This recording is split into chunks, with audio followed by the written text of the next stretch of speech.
Hello everyone, I am PyroFalkon and this is Monster Rancher 4 and my mouse cursor's in the way, except I don't think it's getting recorded, so it didn't matter. In the last couple episodes, we've got 3 of the ladies working on an exploration, so we're doing more AMAs. I don't know if this exploration is plot necessary, but I need stuff and experience points anyway, so who cares? We're doing it. Alright, the next AMA question I have is from MaddDog187, who asks, how big into wrestling am I? Do I have a favorite wrestler, and if so, which company do they work for? Well, my second favorite absolute wrestler just retired 2 months ago, and I am sad. That is The Undertaker. And then my favorite wrestler of all time has long been retired. That is Bret the Hitman Hart. I am certainly a casual wrestling fan. I used to be probably what would be considered a WWF fanboy back in the Attitude Era. I never saw WCW. I don't think to this day I've seen a full episode of WCW. And even now, even though I know there's so much good wrestling in Japan and with AEW, I haven't seen a full episode of any of those. I never saw a full episode of TNA. I'm a WWE brand whore. It is what it is, because they're, the most marketable. Doesn't mean I like them. Certainly doesn't mean I like everything about them. Yeah, man. Honestly, I like the women of WWE more. Like, the women's division is more interesting to me right now than most of the men in general. So, of all... God, I'm trying to think who my favorite active wrestler is. Maybe Bray Wyatt, but even then, I don't... At least for a character perspective, it'd be Bray Wyatt. For work rate, I think my favorites are going to be women. Asuka and Natalya is up there, even though she hasn't really been doing much lately. Trying to think. There aren't... Of the women, I can count on maybe one hand those I wouldn't want to see. But a lot of my favorites were axed during early 2020, because when that thing that's going around first hit, and WWE had to make a lot of cuts, a lot of my favorites got the axe. Sarah Logan got the axe, and then she retired. Which made me sad because she was awesome. Paige is gone. Gail Kim is gone. God, such a different wrestling situation than it used to be. During the Attitude Era, I was huge into it. I would watch every pay-per-view, and I didn't realize at the time just how much my mom was spending, so my friends and I could watch as much wrestling as we wanted, but we watched every pay-per-view.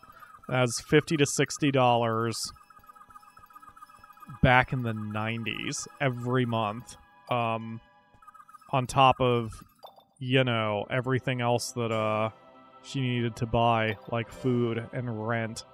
So, holy crap. Like, I can't picture spending $50 to $60 every month on games nowadays. And that's with 2021 money. So, oof. Anyway. So now I'm not as into it as I used to be. I'm a little burned out, but I always go through phases with professional wrestling. I'll watch the crap out of it for like 4 months and then not watch it for 6. And right now, this is the me being into it mode, because it is almost time for the Royal Rumble and WrestleMania, and I'm always into that, 100%. But then generally, WWE can't hold my attention, so we'll see what happens. I can't imagine it's going to be much different this year, but at least during the Royal Rumble to WrestleMania window, it's usually pretty fun. I'm also getting to teach the Akamura some of the stuff from the old days, because she grew up wanting to watch wrestling, but her parents wouldn't let her. So I'm showing her very slowly some of the very brilliant matches from the old days, like the double turn of Steve Austin and Bret Hart, and I need to show her the Iron Man match between Bret Hart and Shawn Michaels, because that was just freaking there's no words to describe it. It was amazing. Yeah, so I wish I still loved it as much as I did, but I don't. Time has moved on, as has my interests and my attention, but I still watch it as much as I can. Let's see. Next question is from Kayla. What are your top 3 games you'd recommend for anyone to add to their bucket list? That's hard because there's a game for everyone, and no game is for everyone. So the top of my list, the 3 games at the top of my list are Final Fantasy VI, and then a tie between Factorio and Final Fantasy XIV. But I love Surviving Mars, and of all of those 4 games, people like my mom would hate them. She especially would hate Factorio, because that's work to her. I derive pleasure from logistical puzzles. She views them as work and would hate them. I don't believe any one game is universal, but I do think there are some that could bridge that gap. If a person is not a normal, like a general gamer, I would put The Sims on that list, because The Sims can be very goal-oriented. It can be an architectural game. It can be a dress-up game. It can be a destructive game, depending on the skills and everything that you teach your Sims. It can be a simulator of how you want your house to look if you're moving out. My ex and I used The Sims to plan where we would put our furniture when we first moved into this apartment. So I would say The Sims. That probably has some very strong universal appeal. The Sims 4 specifically, because it's the latest. Trying to think of 3 games that would have universal appeal that also wouldn't feel like work. Because, I want to jump to Animal Crossing or Harvest Moon. Do I do any charm attacks? I don't really do charm attacks. Wait, yes I do. The swirly do. But, wait, this is Macbeth, so she wouldn't use it. So we can drop Pheromone. Fairy Kiss. Because, Animal Crossing and Harvest Moon... Aw, there's a treasure right there and I can't get it. Animal Crossing and Harvest Moon probably have a universal appeal, but they could also be considered work. They are awfully mindless. I mean, you kind of have to be wired a certain way to like them. And I would say narratively they're not that great.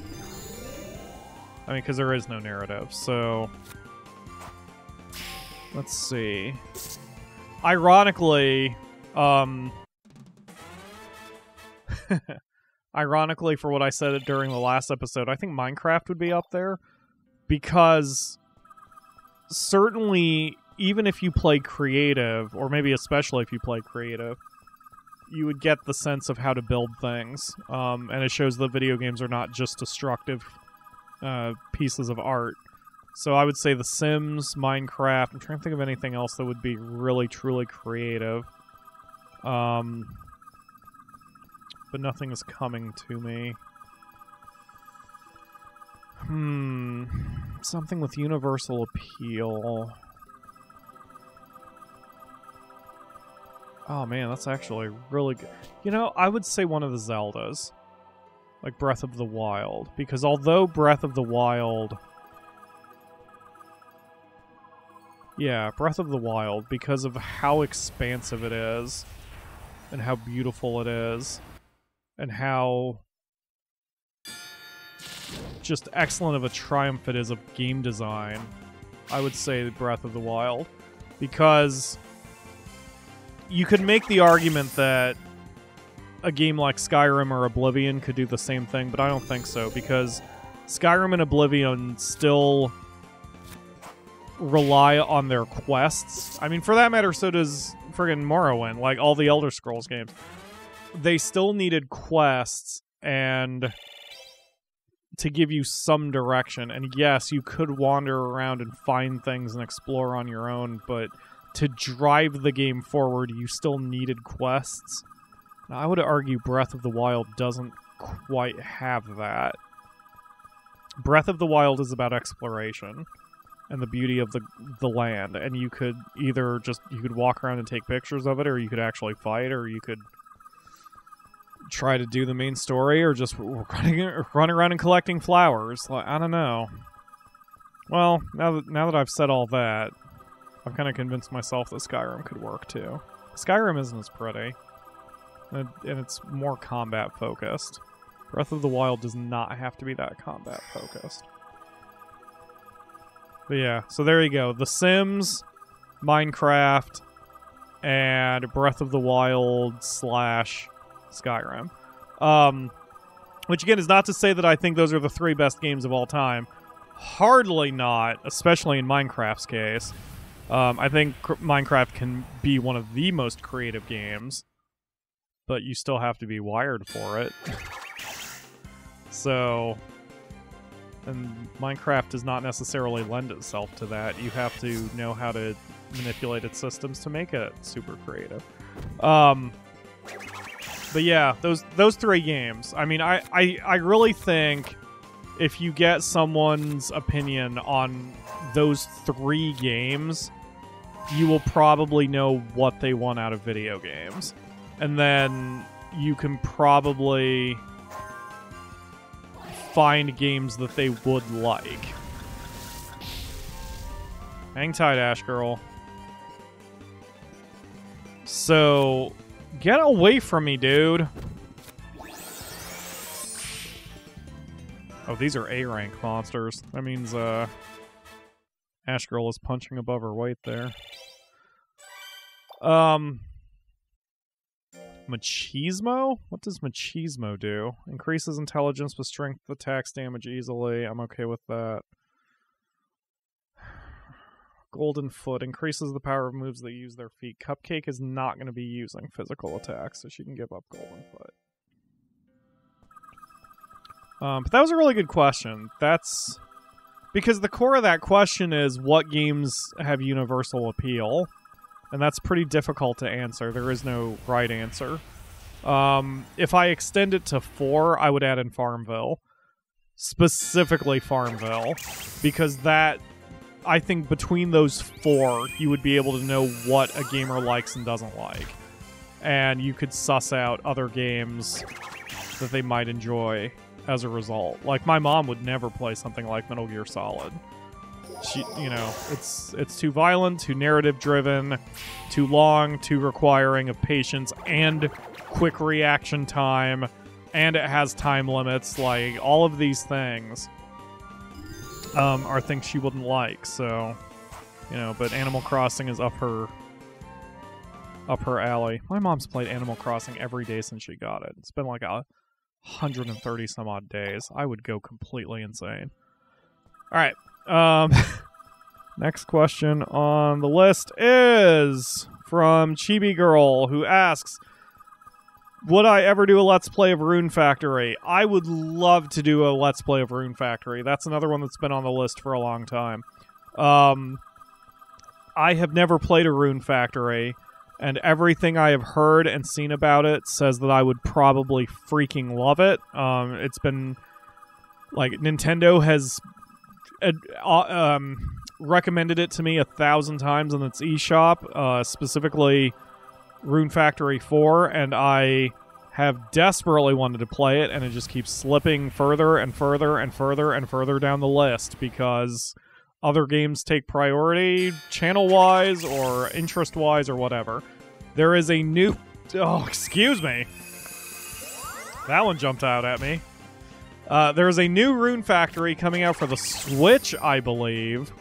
I want to say it's Rune Factory 5 or 6, but I could be completely mistaken on that. And I've had a few people really pushing me to do that one for the show, and I would love to. That sounds like a lot of fun, or at least a stream. So I can't... I definitely am not going to make the promise of Rune Factories prior to 4. because I've heard the 4 was extremely good. And what is this? Oh, there's a switch I didn't find somewhere, I think is what's going on. Yeah, there's a switch I didn't find somewhere. I'm gonna have to do a little bit of exploring. I've heard really, really good things about Rune Factory 4, and although previous Rune Factories in the series are apparently good, they are not as good, which is no slight against them. It's just, you know, like with any other game, they're going to get better as you refine the formula.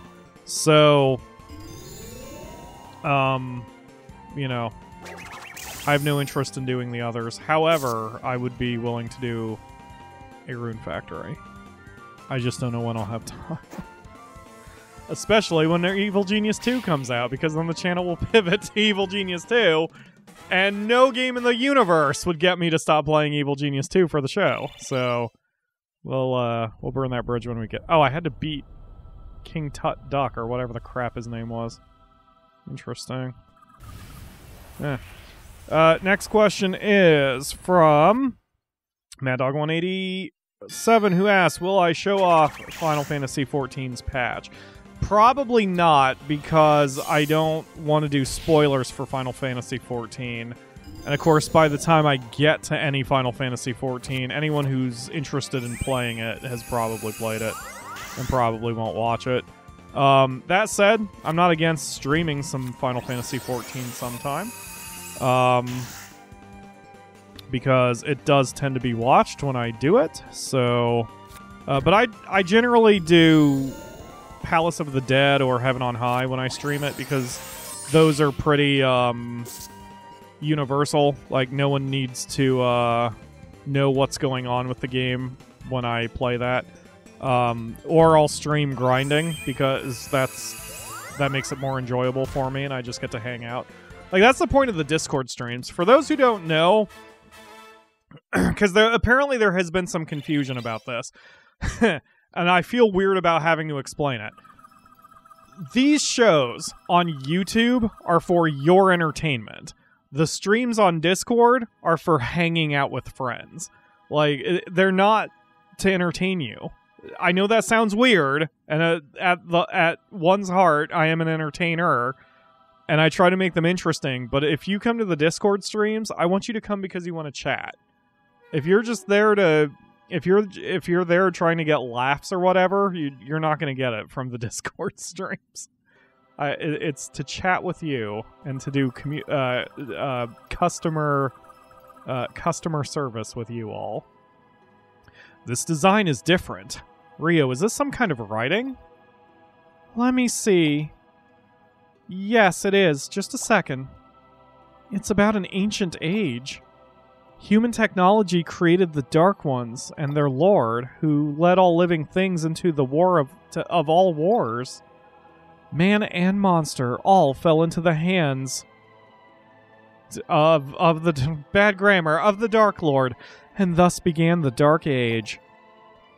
One day, a young girl and Lord Suzaku appeared.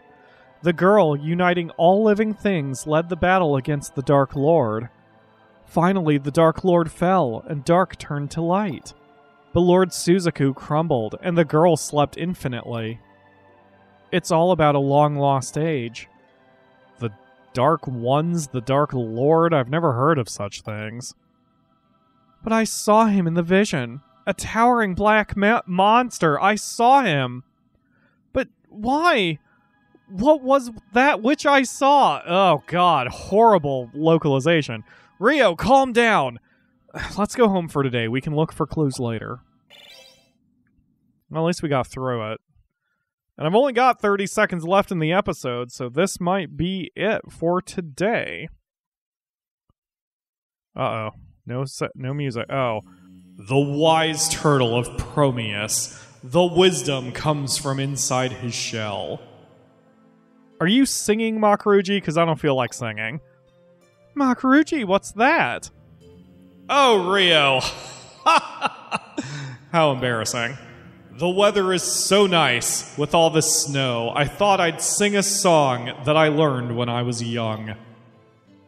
No, I mean, what did you say about Prometheus? Oh, of course. The wise turtle of Prometheus. It's a monster that's also known as the living fossil. Monsters say that he knows all about past events and such, like that there. The wise turtle, who has lived longer even than Mokruji. Maybe I could talk to that monster about... Yeah, he might know about Rio's mystery. Let's check the Prometheus ruins once more. Oh, I remember this. This was major time skips in the first run. But anyway, I'm out of time for this one. So just to wrap up my thought, as far as showing off Final Fantasy XIV, it definitely won't be on the YouTube show, but it might show up on Twitch or the Discord occasionally. Come to Discord, man. Everyone's welcome in Discord. You don't even have to say anything. You can lurk. You can just watch. You don't have to be on mic. But if you show up, just hang out. Enjoy. It's with friends. It's not to really be a show, so to speak.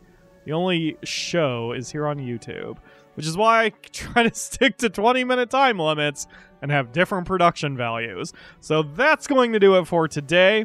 I guess in the next episode, we'll head back to the Prometheus ruins and continue the AMA Fest. Keep those questions coming because I like having a backlog, and we got through 18 of them in this recording session, so bring more because I will need more. Thank you all very much for watching. I will see you again tomorrow for another episode.